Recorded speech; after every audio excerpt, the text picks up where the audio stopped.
A second icon of evolution, according to biologist Jonathan Wells, are finches found on the Galapagos Islands off of South America, islands Darwin visited in 1835 on the voyage of the HMS Beagle.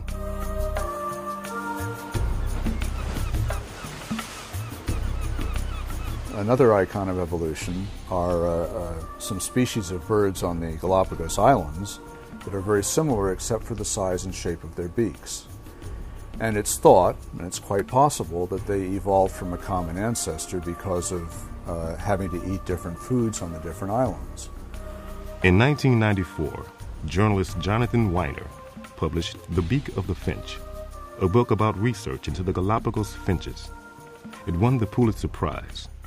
Weiner argued that the finches represent the best and most detailed demonstration to date of the power of Darwin's process. Similar claims are made in many biology textbooks.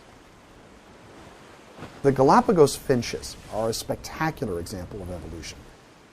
When the food quality, in other words, the kind of food that was available, changed as a result of a drought or a particularly rainy year or something like that, over the course of just a couple of years, they could see dramatic changes in the beak sizes in various populations. Natural selection can drive changes of a structure, like the beak, in one direction in response to selective pressure, not just fast enough to account for what would be required for Darwin's theories, but actually 50 to 100 times faster than that.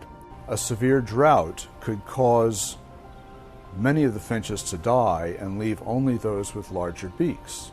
So in the following generation, the average beak size was increased. And some textbooks extrapolate this over 200 years or so and say that a few of these events strung together could transform these finches into a new species by making their beaks larger.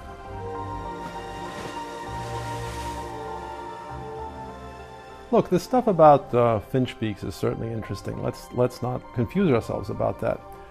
The question is, can it be extrapolated, or does it represent cyclic variation? What the books fail to mention is that as soon as the rains came back, the average beak size returned to normal. There was no net evolution. What we're really seeing is just one species oscillating back and forth with no real evolutionary change. So the evidence is exaggerated to make it appear to support Darwin's theory in a way that it really doesn't. The contrary may be true. We may be seeing the development of entirely new species. The Galapagos finch starts off as a finch, and within 100 million years there'll be a Galapagos elephant. Could be. But we need a whole lot more by way of evidence than a couple of nutty journalists going down there looking at finch beaks and writing a Pulitzer Prize-winning book. A whole lot more of this is to be serious science. I mean, this doesn't even pass the threshold of anecdote. Finch beaks change in size. Yeah, they do. They change in shape, too. It seems to be correlated with seasons.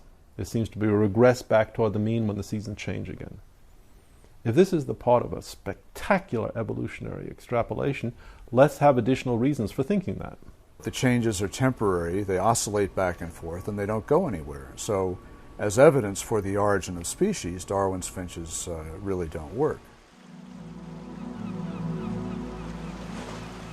Critics of Darwin's theory say that finch beaks provide a good example of microevolution, small changes within a species or gene pool. But it does not by itself provide evidence for macroevolution, which is the origin of fundamentally new organisms and body plans. When we look at dogs, no matter how far back we go, it's dogs. When we look at bacteria, no matter what we do, they stay bugs. They don't change in their fundamental nature. There seems to be some sort of an inherent species limitation, and we have no good explanation for this in terms of a Darwinian theory. We should have far more flexibility, far more plasticity under laboratory conditions than we actually do if Darwinian theory or anything like that were correct.